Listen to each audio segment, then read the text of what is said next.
డబ్బులు ఎత్తేనారు, ఈ రోజు డబ్బులు ఎత్తేనారు. ఈ ఇంట్లో నేనే పెద్ద దొంగ నా కొడుకుని అనుకుంటే నాకంటే ఇంకా పెద్ద దొంగలు ఎవరో ఉన్నారు, కనిపెట్టాలి.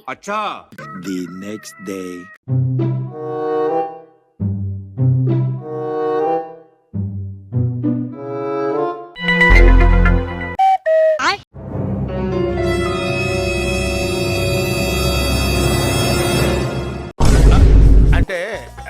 ఏ ఇంట్లో అయినా నాన్న జాబ్ లో నుంచి కొడుకు డబ్బులు కొట్టేస్తాడు, కానీ మన ఇంట్లో మాత్రం కొడుకు జాబ్ లో నుంచి నాన్న డబ్బులు కొట్టేస్తున్నాడు. ఇప్పుడు నిన్నేమన్నా అది కాదురా, గమ్మునన్నా మళ్ళీ మాట్లాడుతున్నా. ఇన్ని రోజులు నేను ఎంతో కష్టపడి అమ్మ దగ్గర డబ్బులు కొట్టేసి ఈ ఇంట్లో నేనే పెద్ద దొంగ నా కొడుకుని అనుకున్నా, కానీ నువ్వు నాకంటే పెద్ద దొంగ నాన్న.